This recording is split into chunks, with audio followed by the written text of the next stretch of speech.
A passagem de hoje é 2 Samuel 13, versículos 30 a 39. Vamos ler juntos. E aconteceu que, estando eles ainda no caminho, veio a nova a Davi de que se dizia: Absalão feriu todos os filhos do rei, e nenhum deles ficou. Então, o rei se levantou e rasgou as suas vestes, e se lançou por terra. Da mesma maneira, todos os seus servos estavam com vestes rotas. Mas Jonadab, filho de Simeia, irmão de Davi, respondeu e disse: Não diga ao meu senhor que mataram a todos os jovens filhos do rei, porque só morreu Aminon, porque assim o tinha resolvido fazer Absalão, desde o dia em que ele forçou a Tamar, sua irmã. Não se lhe meta, pois, agora no coração do rei, meu senhor, tal coisa dizendo: Morreram todos os filhos do rei, porque só morreu Aminon. E Absalão fugiu. E o jovem que estava de guarda levantou os seus olhos e olhou, e eis que muito povo vinha pelo caminho por detrás dele, pela banda do monte. Então disse Jonadab ao rei: Eis aqui vêm os filhos do rei. Conforme a palavra de teu servo, assim sucedeu. E aconteceu que, quando acabou de falar, os filhos do rei vieram, e levantaram a sua voz, e choraram. E também o rei, e todos os seus servos choraram com muito grande choro. Assim, Absalão fugiu, e se foi a Talmai, filho de Amiúde, rei de Gesur. E Davi trouxe dó por seu filho todos aqueles dias. Assim, Absalão fugiu e foi para Gesur. Esteve ali 3 anos. Então, tinha o rei Davi saudades de Absalão, porque já se tinha consolado acerca de Aminon, que era morto. Amém. Continuamos meditando nesta história pesada, na qual se cumpre a palavra de Deus a Davi. A espada jamais se apartará da tua casa, por causa do pecado que Davi escolheu e cometeu. Não é uma história fácil de pregar, nem fácil de ouvir. É uma história que dá vontade de cobrir e deixar passar, por ser tão pesada. Mas Deus, mesmo no meio desta história escura, aproxima-se de nós. Fala conosco e exige de nós uma resposta adequada. Por isso, desejo sinceramente que Deus esteja conosco e use este tempo não como um momento para apenas ouvir uma antiga história sombria e deixá-la passar, mas como um tempo de graça em que cada um de nós encara a gravidade e a grande influência do pecado que também se esconde dentro de nós, e descobre como podemos vencê-lo. Vamos resumir brevemente o que aconteceu até agora.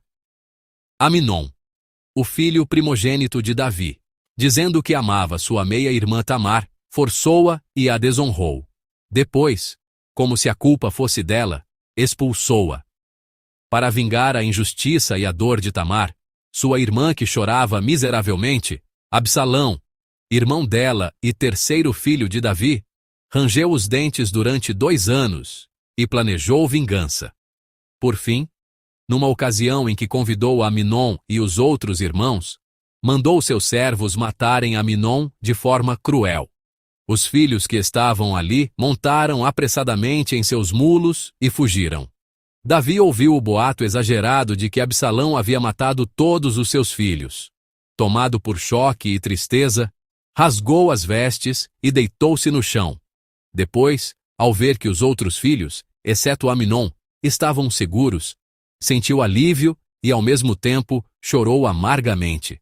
Se olharmos apenas para a situação do capítulo 13 isoladamente, esta história pode parecer apenas um assunto entre o perverso Aminon, Tamar injustiçada e Absalão irado que se vingou.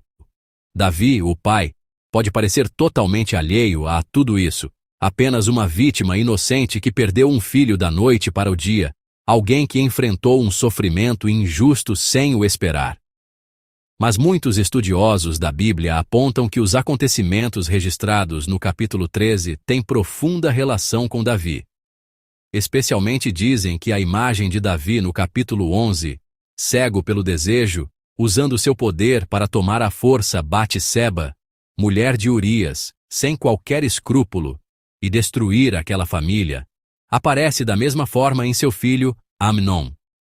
Aminon também, como Davi havia feito, colocou seu próprio desejo em primeiro lugar e procurou realizá-lo por qualquer meio e método.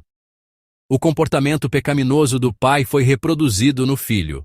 Aconteceu uma imitação do pecado. Além disso, depois que Davi ouviu que Amnon havia desonrado Tamar, ele se irou muito, mas não tomou nenhuma providência especial. Podemos interpretar isso como Davi, enquanto rei, achando que aquilo não era algo a que ele, já tão ocupado, devesse dar atenção ou assumir responsabilidade, e deixando passar com indiferença. Mas também podemos interpretar de outra forma. Mesmo que Davi realmente desejasse disciplinar seus filhos, ele, que era o ungido de Deus, havia sido o primeiro a não guardar a lei e havia perdido toda a autoridade espiritual. Por isso, não pôde discipliná-los corretamente e acabou apenas observando. Se um filho dissesse, meu pai não fez a mesma coisa, eu apenas vi o que meu pai fez e segui o mesmo caminho. Por que só comigo o Senhor age assim? Davi não teria nada a responder, e por isso, não conseguiria se levantar para agir. Assim, quer ele não tenha corrigido, quer não tenha conseguido corrigir. Em qualquer caso, Davi não é uma vítima inocente nesta história.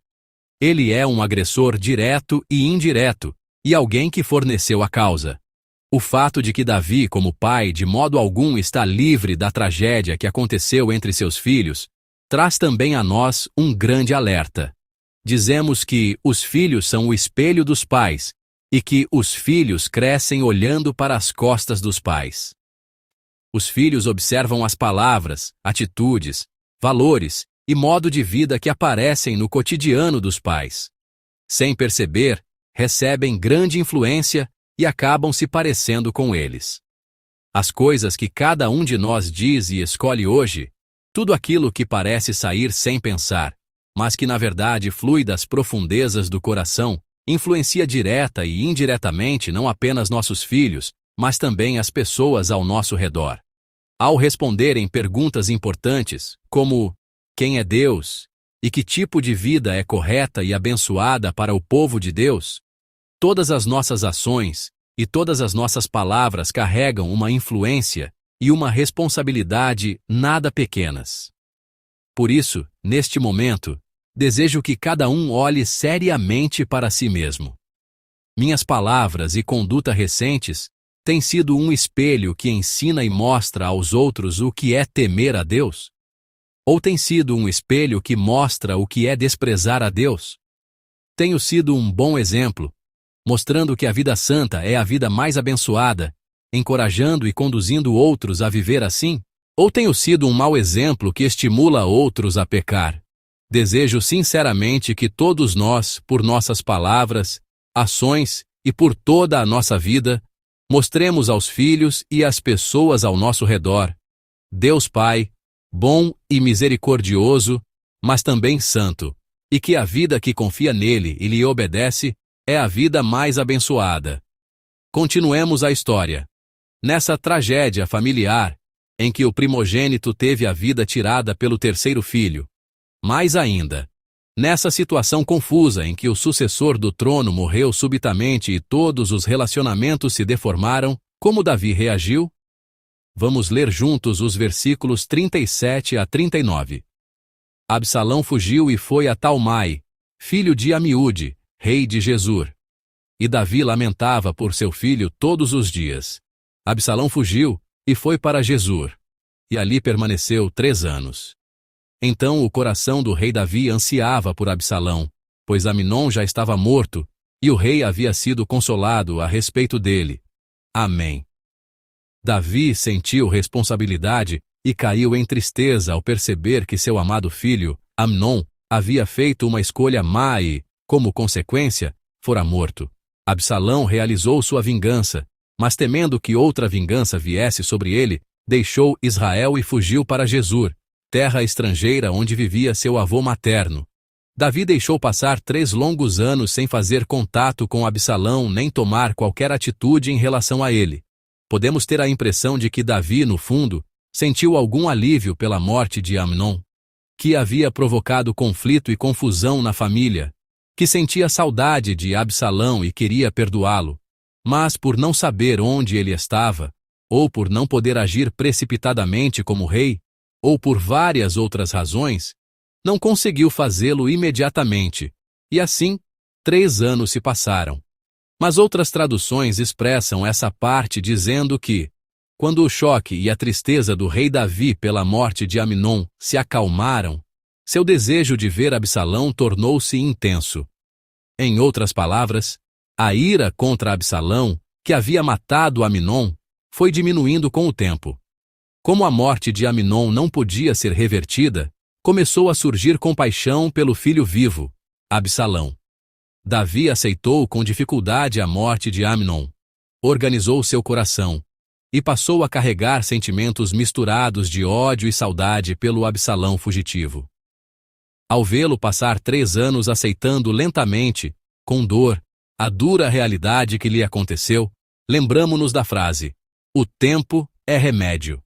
Mas há algo que precisamos afirmar claramente. Talvez Davi tenha se recuperado emocionalmente, mas ele não tratou corretamente o pecado dentro de sua casa. Davi não consola Tamar, a filha profundamente ferida, nem ajuda sua restauração. Ele não expõe o pecado de Amnon. Acima de tudo, embora Absalão, que por qualquer motivo matou um familiar, estivesse não em uma terra distante, mas em Gesur, relativamente perto de Jerusalém, Davi não pergunta por ele, não o responsabiliza, não vai procurá-lo. Apenas deixa o tempo passar, indeciso e sem força. No capítulo 14 de 2 Samuel, quando Davi finalmente ordena que Absalão seja trazido de volta ao reino, os servos não precisam descobrir seu paradeiro. Eles vão imediatamente a Gesur e o trazem. E Davi não se encontra com Absalão, nem conversa com ele, mas o deixa como estava. Esses fatos sustentam que Davi não tentou resolver o problema de modo ativo. Ele apenas pensou vagamente que o tempo resolveria tudo, adiando e encobrindo todos os problemas. Mas, como sabemos, a expectativa e o desejo vagos de Davi e o próprio tempo não resolveram todas as coisas. Pelo contrário, aquele tempo, que parecia apenas ter acalmado as coisas emocionalmente e por fora, tornou-se um tempo que piorou ainda mais o relacionamento com Absalão. No fim, tornou-se a ocasião que levou Absalão a decidir e executar a rebelião, uma tragédia ainda maior, e tudo caminhou para uma ruína mais profunda. Especialmente nos relacionamentos humanos, a frase, o tempo é remédio, não é totalmente correta, nem é uma verdade que funciona sempre. Assim como uma doença deixada sem tratamento adequado pode piorar em vez de curar, o tempo que passa por caminhos que Deus não deseja, o tempo simplesmente deixado correr e abandonado, pode não levar à restauração dos relacionamentos, mas a pecados ainda maiores de mal-entendidos e ódio mais profundos. Por isso, Jesus, que nos ensinou a oração do Senhor, modelo de toda oração, a oração que fizemos juntos ao iniciar este culto da madrugada, disse que devemos orar para que hoje, não amanhã nem depois, hoje possamos perdoar aqueles que erraram contra nós. Ele também disse claramente que, se ao trazermos nossa oferta ao altar nos lembrarmos de que nosso irmão tem algo contra nós, devemos deixar a oferta diante do altar, ir primeiro reconciliar-nos com o irmão, e então voltar para oferecer a oferta. Não o tempo, mas Deus é o remédio perfeito para todos os problemas e para a restauração dos relacionamentos. Somente quando agimos segundo a maneira que Deus deseja, e quando Deus opera no meio da nossa obediência, somente então os relacionamentos e todos os problemas deformados pelo pecado começam a ser endireitados. Amados irmãos e irmãs, Deus deu a todos nós o precioso presente chamado hoje. Um presente precioso que não voltará. Vamos recordar mais uma vez aquela pergunta sobre nosso passado? Se nossa vida passada estava revelando plenamente a Deus, eu os abençoo em nome do Senhor, para que hoje continuem a cumprir essa preciosa obra. Mas se, porventura, nossa vida passada foi um espelho que levou outros a desprezar Deus, se foi um mau exemplo, ou se por causa de alguma insuficiência e fraqueza em nós, um relacionamento com outra pessoa está deformado, então desejo sinceramente que este dia não passe simplesmente mas se torne um tempo precioso em que nos esforcemos para corrigir tudo isso. Antes que seja tarde demais. Antes que as coisas se deformem ainda mais. Antes que caminhem para uma ruína maior. Que este precioso dia seja um dia em que busquemos o coração e a vontade de Deus. Busquemos sua graça e ajuda. Façamos o melhor que podemos. Tomemos uma decisão.